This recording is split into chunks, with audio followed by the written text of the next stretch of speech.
The following podcast is a mass media production. Hi, I'm Josh Galindo. And I'm Krystal Galindo. Welcome to the Going Galindo Rugrats and Renovations podcast. A lifestyle podcast where we will offer our experience and expertise in building real, lasting wealth through renovating and flipping homes. And the chaos that comes with balancing a family of 6, leaving nothing unsaid. Follow our wild ride we call life and apply our lessons to your own journey.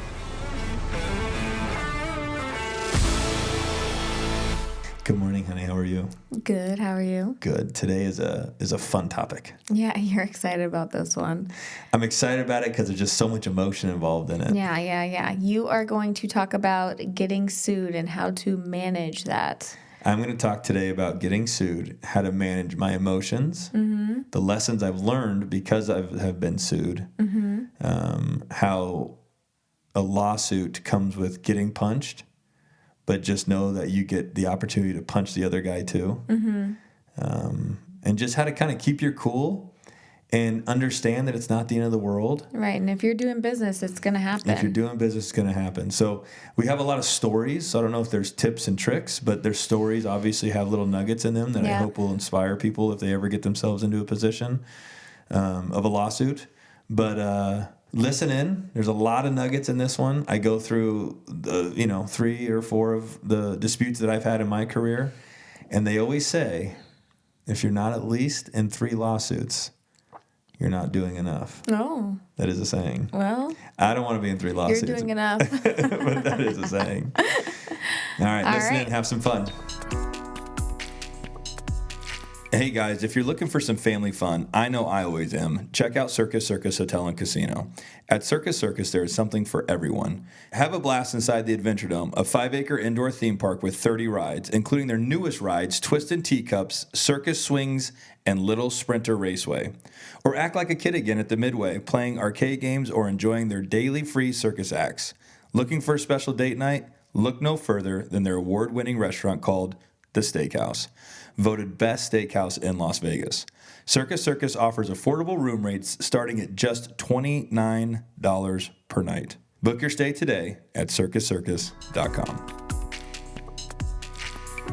all right, babe. So how to manage getting sued. I feel like in the flipping industry, there's a lot of opportunities that people like to take advantage of. So how do you manage that side of it?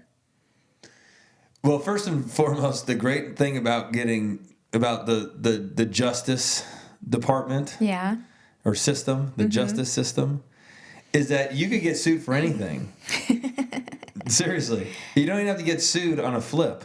So my first lawsuit, actually, I'm going to go even further back. My very first lawsuit was a raw piece of dirt. I knew that it was going to be this one. Did you think it was this one? Uh-huh. Okay, raw piece of land that I had put together. It was 2.5 acres on Silverado Ranch. I got a call from the seller, said, hey, I want to sell this property. I said, hey, it'd be my honor to sell the property and be your listing agent. So we determined a price and we listed it. I list the property. I take it to my mentor at the time, and he looks at it and he goes, that's a great piece of property. We should just buy it. Dirt, right? Dirt.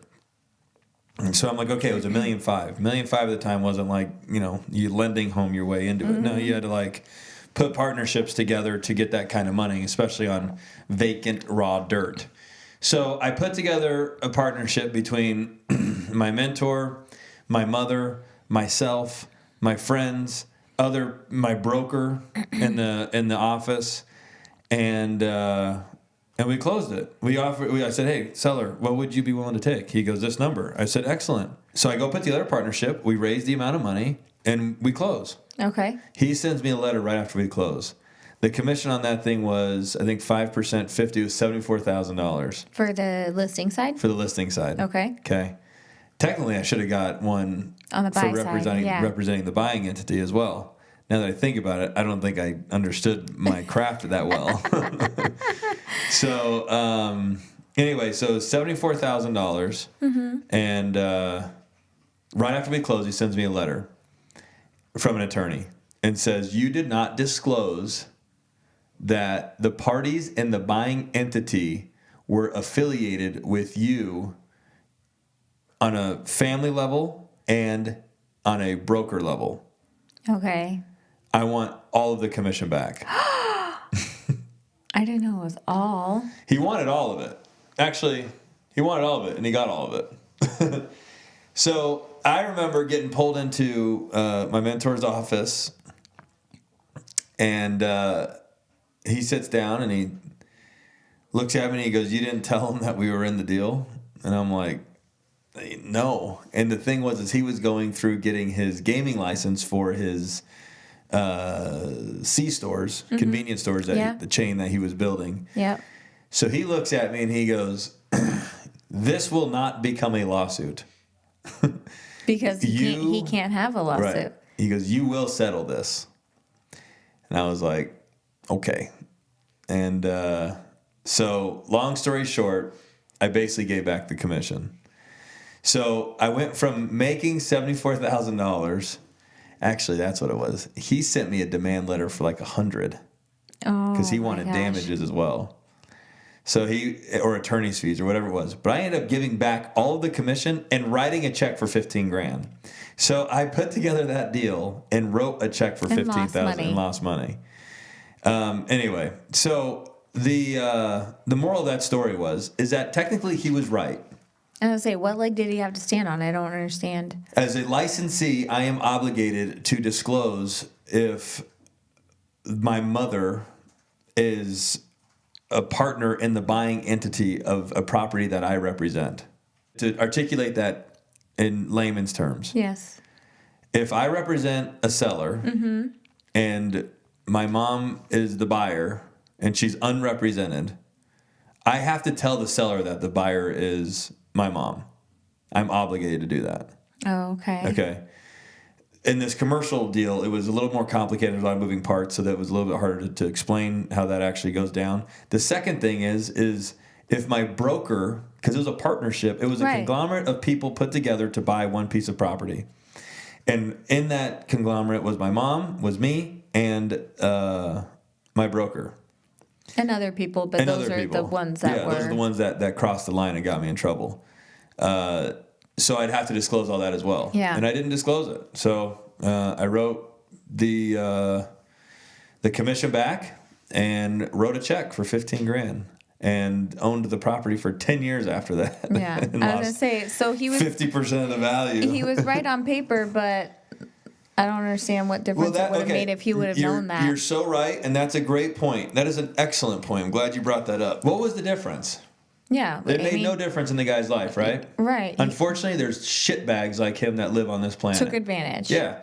And that is how they operate. Right. I just went through this with a guy in Red Rock. You know who it was. Yep. They're shitbags, and all they do is they look for holes to capitalize on. Right. And then they use the legal system to exploit the hole. And that's a bit of what this episode is about, is putting yourself in a position by me sharing my experiences to protect yourself. Mm-hmm. Because it's easy to get out there and just want to start conducting business. That's the fun part. Right. Okay. And what's fun about it is you're conducting business, which is fulfilling in hopes of generating money, in hopes of generating income, which is also fulfilling and fun. Right. All of that excitement, you start going, you start jamming, and you aren't paying attention. You may be chasing $20,000 on a house, right? Mm-hmm. Okay, in profit. Right. You make a mistake, you may have just signed yourself up for $100,000 loss. Right. From the legal system. Forget selling it and getting hurt on the sell or any other issue. You mess up big enough, and you are now in a position. You got $100,000 liability. So think how many more flips you have to do to overcome that deficit. Right. If you go backwards $100,000, you got to go do 5 houses. So that's why it's always so important to factor in losses on deals while conducting business and liability. Right. While conducting business. Because it's very easy to get stuck on what you're going to make. Mm-hmm. But if you aren't protecting your ass and you leave that exposed, you could be signing yourself up for a loss that would require 5 times the amount of work to overcome. All that does is bring you even, too, if you really think about that. Right. So, all right. So that guy was 100% correct. And those types of people are out there where this guy... He was lucky I bought it. Yeah. If you really think about it, it wasn't like there was a line. No. I would have been better off just playing real estate agent, collecting a commission. Yeah. Literally, but nobody else wanted it. You were trying to help him I was trying to help out my client.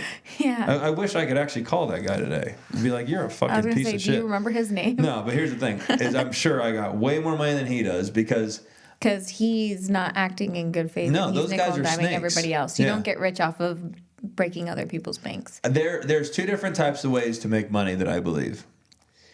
You are a taker or you are a contributor. So you either take from the system, meaning you steal and you take, and whatever you've taken has value, and you're rewarded for taking that item that has value, or you're a contributor. You add value and you are paid in exchange for contributing that value. So a good example is like a Sheldon Adelson. I don't know for sure about this guy. I don't want to misspeak about him. Right, just but what if I you've heard. just simply go off of what I've read about him in the newspapers and this and that, the guy would build a $4 billion casino and stiff half the vendors. That guy is a taker. Then you have like a Jeff Bezos, Yeah. okay, or an Elon Musk. Those guys pay all their people, and they've added a new component to society that created so much value, life-changing value for all of society, that they got rewarded and paid for adding value. So I believe that I not only believe this, I want to actively, consciously, and consistently live this way. I want to make money by adding value, not by taking value. And so you have to choose which department you fall in. And both work. I just don't want to be the other guy. No. Anyway, so you got to be careful of those shitbags out there that are takers and capitalize on that stuff. Okay, so that was my first lawsuit. Second lawsuit was Chris, right? Yeah. Yeah, another shitbag. Okay, so I sell a property for a 1% commission. Yep. Okay, $500,000 house. I say I'll be the listing agent. I'll only take 1%. Your friends and family. It was $5,000. Okay, I put on the MLS sheet. This is for Las Vegas. It said, at list price, I will pay this amount of money. I will increase the commission. Yeah, at list price, you'll pay a 3% commission, but if it's not at list price, it was 2%. Yeah, whatever. You probably remember better That's than what I I do. remember. Okay. So, but down on the bottom where it showed the co-op, the automated co-op, Yeah. it was the 3%. Right. Still, I didn't change that. You're right. That's what it was. So I get an offer at less than list. Actually, gosh, again, the more I think about this stuff, now that I'm more experienced, I want to be like, let me call these people back. How did I lose these things? I don't think it was even that. It was that the co-op was listed at 3%, but then there was another box that you have to put, is it there a variable? You didn't put yes, you put no. Yes. That's why. Yeah. It could say 3%, but it had to say there's variable, right? Yeah. Well, they said, why didn't you use the variable option? So, yeah. Yeah. Okay. That's a good little nitpick there. And a good lesson. So, Yeah. So it said at this price, it would be a reduced commission. Yep. Anything under list price is a reduced commission, but I didn't change it in the MLS. Okay. So they come in at a reduced commission, and I'm thinking it's my agent to agent remarks where it's like spelled out. Yeah. Like real clear. Not this little tiny box down here. Right. Okay, come to find out the MLS doesn't honor anything in the agent remarks. They only honor what's in the little box. So these people let me tee them up, get excited, seller, acceptance, through the whole, request for repairs, appraisal, close. Commission instructions come. Now, a little lesson here is that a commission cannot stop a sale from happening.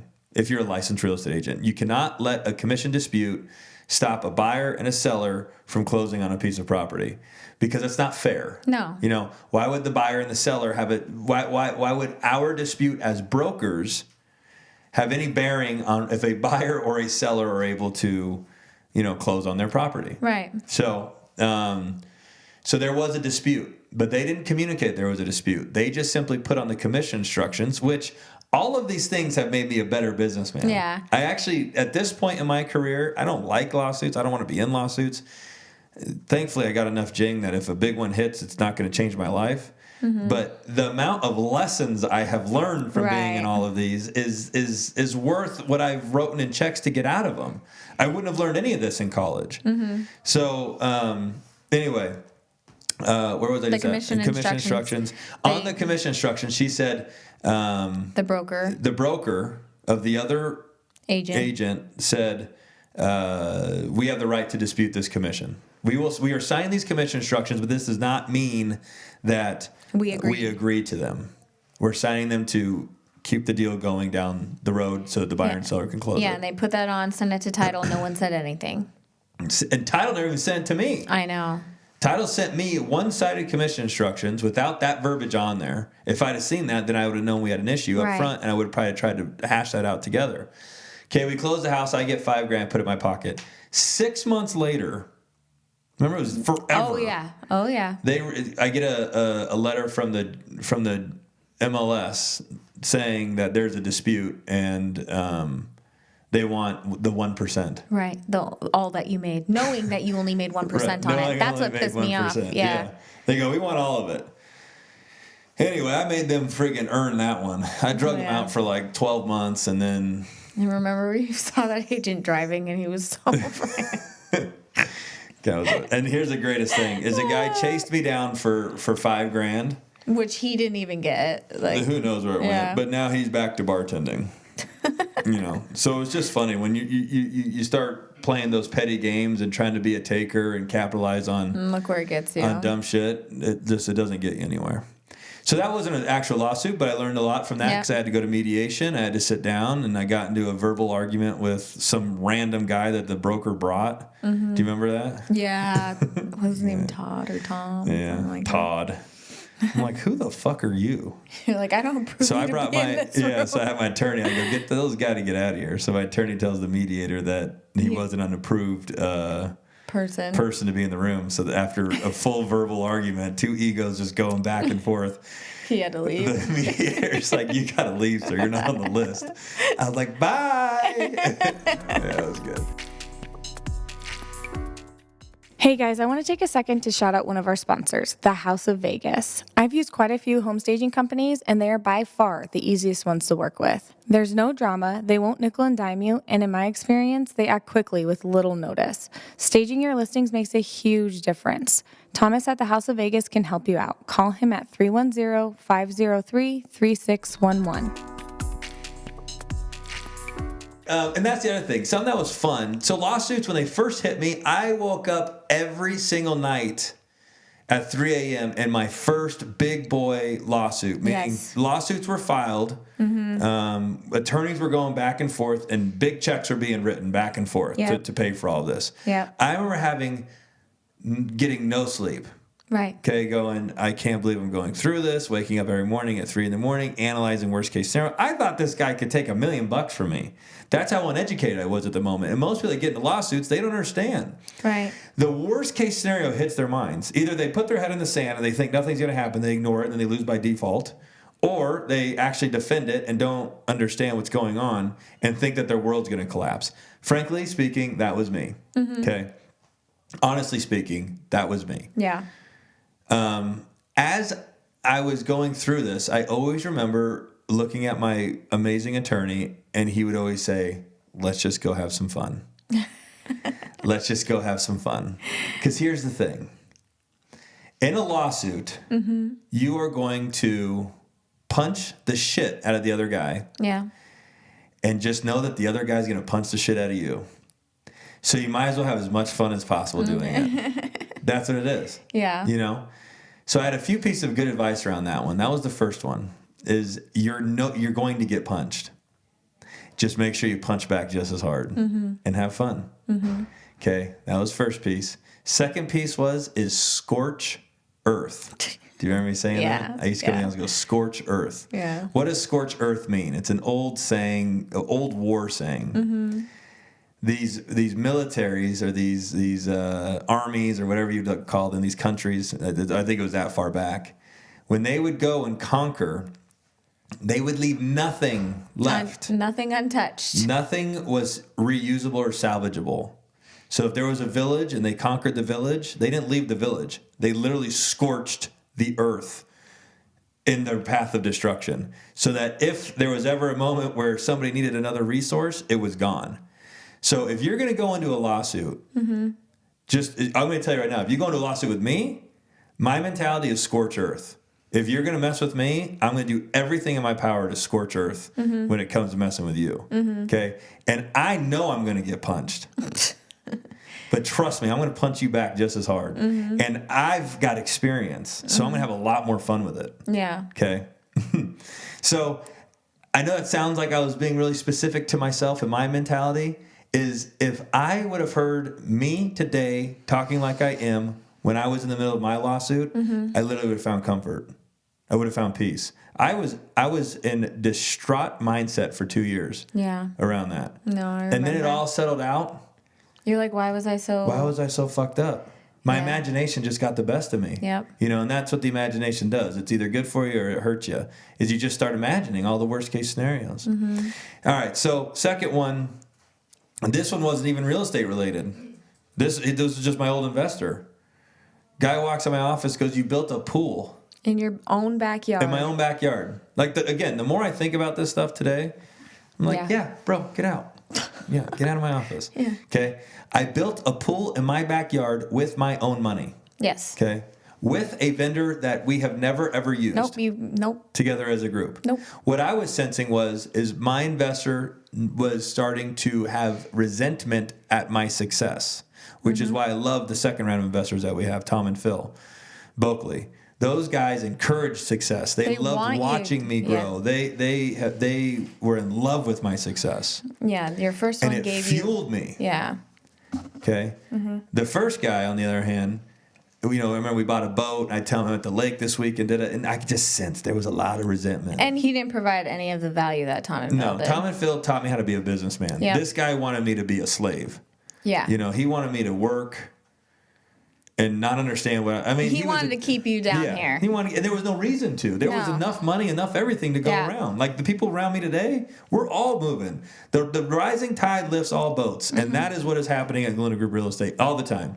At that office, that was not the case. No. He wanted his boat to rise and me to stay at the bottom, which is fine. Anyway, I was sensing that, so I was like, I'm not going to go bragging to this guy about anything special that I'm doing in my personal life because he's not happy for you. Adding to the resentment. So I built this pool in my backyard, in my personal backyard, my personal money with the personal vendor that I had found on my own. He gets wind that I built this pool. He comes to my office. He goes, "Did you build a pool?" I go, "Yeah, I built a pool." He goes, "Why didn't you tell me?" I said, "I just didn't think it was necessary to tell you." Next day, I walk in the office. He's out. He literally moved out of the office in the middle of the night. I'm like, what the fuck? Okay, so I got about $40,000 that are in transition from the escrow company to my brokerage. He puts a hold on those checks. Says that there's a commission dispute at this point. These are done, closed deals. And the commission check is on its way to my brokerage. It's not even cut to him anymore. No. Okay? He puts a hold on those, $45,000. There's another $45,000 in deals that we had working at that moment. So I have to... I try to negotiate with him. I try to work things out with him. I have to go through all this crap. I had to move out of the office so that we violated the lease and under the terms that it was abandoned. Then I got the landlord's attention. Then I was able to cancel out Chris's lease, which was under his name, and put the lease into my name. Did you know that? Yeah. That was why I had to move out? Because I had to trigger the abandonment clause so that he was in violation so that they could cancel him out and then put me in. No, I remember. Oh, man, that was a tragic time, or a very stressful time. That was 6 weeks after Kennedy was born. Of course, right? Yeah. He wanted to inflict pain because he was so hurt. That's all right. He's a loser. So, what exactly was his argument? I can't remember the verbiage that he used. He said that I had superior knowledge around building pools, and with that superior knowledge, it would have benefited our flip businesses because I could have been in a position to inform him that if we put pools into houses, we would make more money. Which, wouldn't you win from that too? Yeah, I was based on profit. I was paid based on profit. I got a percentage of the profit. So if I had this superior pool knowledge, Why wouldn't you have implemented it? I would be right. And at the time, it didn't make any sense. We were buying houses for $200,000. Pools were $40,000. Right. Today, houses are $1 million and pools are $60,000. $1 million house can absorb a $60,000 pool. Back then, a $200,000 house couldn't absorb a $40,000 pool. Right. It just didn't. So there was no superior knowledge. Guy's a fucking idiot. Anyway, so that was his argument. Guy sues me 6 weeks after having my Second. third child. Kinsley or Kennedy? Kennedy. Oh, that's right. Yeah, the other one was the other jackass in my life. Was Kinsley. But so Kennedy, for whatever reason, it's always 2 or 3 weeks after I have a kid, where I should be like sitting at home doing nothing, hanging out with my wife and my newborn. Instead, I'm like, putting on a freaking an armored vest to go to work to defend my family and their livelihood. It's all good. That's how I'm built. So, I battled this guy for 2 years. Okay, he ends up losing. Well, you dragged it out on purpose. You're like, I'm going to make him bleed for doing this. Yeah, and I made him bleed. So what I love about being in this shitty thing called a lawsuit is reading all of the responses back and forth and the complaints and all of the back and forth between the attorneys. It enhanced my vocabulary. It enhanced my ability to make deals, because deals are only as good as they're structured. If you forgot about that one scenario, that unique scenario that could take place if this, that, or this, or this, or that, if this happened, if you forgot about that one, then you don't really have a solid deal. Right. Attorneys, their expertise is thinking about that if scenario. And then they build an agreement around it. That's what I believe attorneys are experts at. Contractual attorneys. Anyway, so it was really special and really cool to watch these two guys. Both attorneys go back and forth. So we had to go to arbitration. And what they do is they hire, and during arbitration, they hire either a retired judge or a retired attorney to be the arbitrator. And you sit in a room. The person that is suing you is across the table with his attorney, and I'm with my attorney. And I remember sitting there, and I knew I'd won. I knew I had won right away. Here's the thing: lawsuits are about facts, but if you're gonna have it be decided by an arbitrator, you want to bring the best version of yourself, because don't ever discount the human element. Facts are one thing. Human element is a whole nother component. Chris sold himself as a Looney Tune. The second he sat down, he was this. Jittery, he was jittery, moving, and nervous. He wasn't. He was short anxious. With his attorney.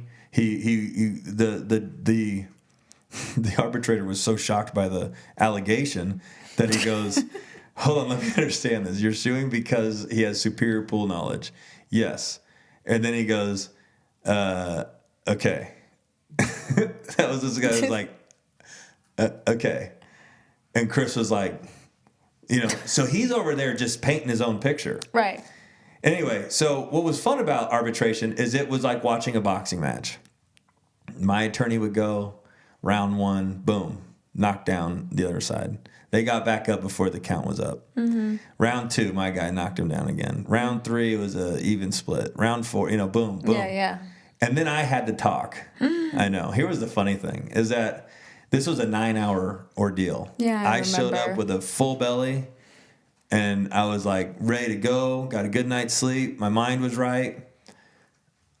I didn't know that I was going to have to sit in this room and just drink coffee for 9 hours. Yeah, yeah. Then on the 9th hour, they're like, "Oh, we're ready to quiz you." I'm like, I'm so jacked on coffee right now, and my belly's freaking empty. But I remember, and everything in life is about exactly this. I looked at this attorney, and I was, in my mind, swear to you, Krystal, I said, "Let's fucking go."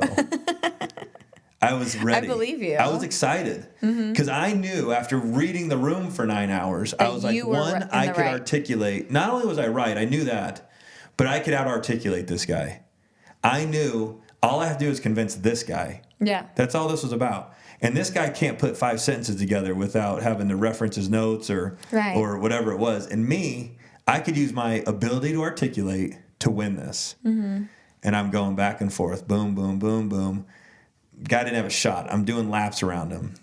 Then it gets down to contractual conversation, which you can't manipulate. Yeah. You got to read the clause. I hate that.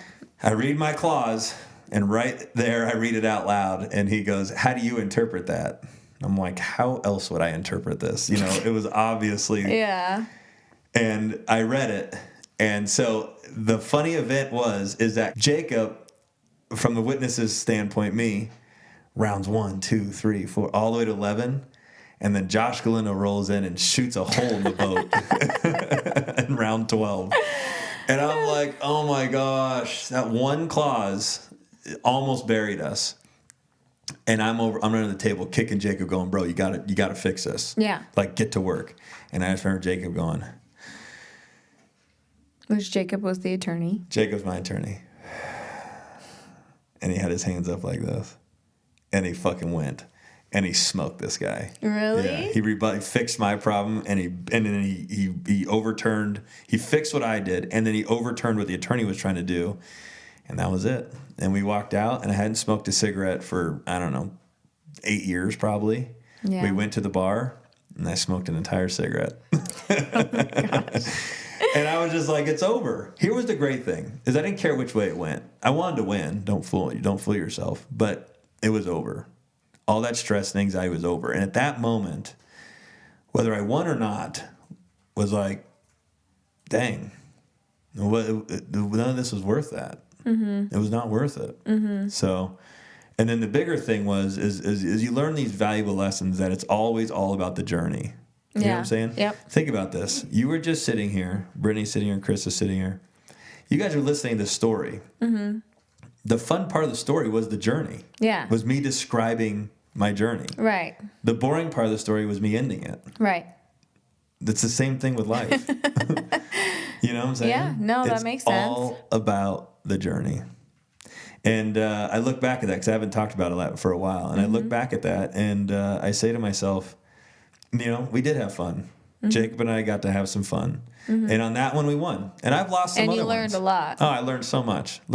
Yeah. And the bigger picture, back to the beginning of this story, was because of all those lessons that I learned, I now know how to protect my backside as best as I know how at this time. And I'm going to leave it open probably 5 more times in my life. And I'm going to get the shit slapped out of it. And then I'll never do that one again. And it's just how the world works. Mm-hmm. It's just how it works. So, those are my lawsuit stories. I have another one that I'm in right now. So you shouldn't talk about it. I don't comment on ongoing litigation. Yes, no. What's like, that proper term think they that's always a put in thing. the newspaper? Yeah, so now I won't talk about that one, but maybe we'll talk on it a little bit later. Yeah. Yeah. So, but stay strong, stay focused. Yeah, I was gonna say make it more probably money. seems easier to just like give in to get it over with, but Well, that's what ended up happening with some of these lawsuits and the most recent ones. Is I can't tell you, and you feel free to stop me if I get out of line here. I can't tell you how many times I caved. Mm-hmm. How many times I wrote the $5,000 check, the $10,000 check, the $8,000 check, the $6,000 check, and just said it's not worth the headache. right. And then I just said, you know what? I'm done. Mm-hmm. These guys, these people that are coming after me knew what they were getting into. Right. Okay? I've never sued somebody. Never. Ever. You know how much business I've done? Mm-hmm. I've never sued somebody. You know how many people tried to fuck with me? A lot. Yeah. And I've never sued them. So at some point in my career, I had to say to myself, I'm done rolling over. Right. I'm done. Let's go. Let's get back. Let's put the gloves back on. I know you're going to punch me, but just know I'm going to punch you just as hard. Yeah, you think I'm just going to give in. You're right. And so, you know, and you got to weigh that out. Yeah. Some scenarios are, you know, you write the check and you move on. And especially if you're wrong, you always write the check and move on. And then some are like, you know, I'm just going to put my foot down on this one. Mm-hmm. A good attorney. You need a good attorney. And a good attorney to me is an attorney that you could text and you could call on their cell phone. Mm-hmm. To me, that's a good attorney. Yeah, and I think that the biggest lesson and value that you're trying to get across to the audience is that they should be reading everything and getting educated themselves, so that way they're able to navigate. Like when someone says, no, you can't do that, you don't say, oh, okay, why? Right. If you're going to spend $50,000 on a lawsuit and attorney's fees, You might as well get a $50,000 education. That's what I was going to say. Education. It's like taking a course. It is. Yeah. And it'll serve you the rest of your life. Mm-hmm. I've been very blessed with everything I've got. Those are fun stories to talk about. Yeah. It's a reminder of the triumph of the big win. I think it's funny that you're like smiling. You're like, yeah. And I'm like, I just look at my life. I'm like, I don't screw people over. I don't pursue lawsuits. I defend myself. And everybody that's tried to poke at me, they're in a much different space than I am. Right. How did I persevere and do better? And they didn't. Right. That's another lesson. I just want to send out that information to the viewers. It's like, stay in your lane, stay focused, stay positive. Don't fight over small things. And if someone wants to play that game with you, defend them and get them out. But just stay focused on staying positive and thinking big. Mm-hmm. These people this guy literally used to say he'd bite off his own nose in spite of his face. Yeah. That's the saying, right? Yeah. It's the dumbest thing I've ever heard in my life. Anyway, the other problem was with that guy, I knew I had to get out of that relationship, is he was like, I accomplish all of my financial goals if I make $250,000 a year. And you're like, well, what does that mean? Yeah, what does that mean for me? And your goals are too small, so I'm out of this relationship. Yeah. I'm going to go build a pool in my backyard. Like, my goal was bigger than that for myself. I know. All right, that was a good one. Yep, good job, baby. Thanks, honey. All right, guys, that's going to do it for today. Thank you so much for listening. If you enjoyed the show, please rate, subscribe, and share our podcast. You can also connect with us on social media or at galindogrouprealestate.com. Until next time, thanks again for listening.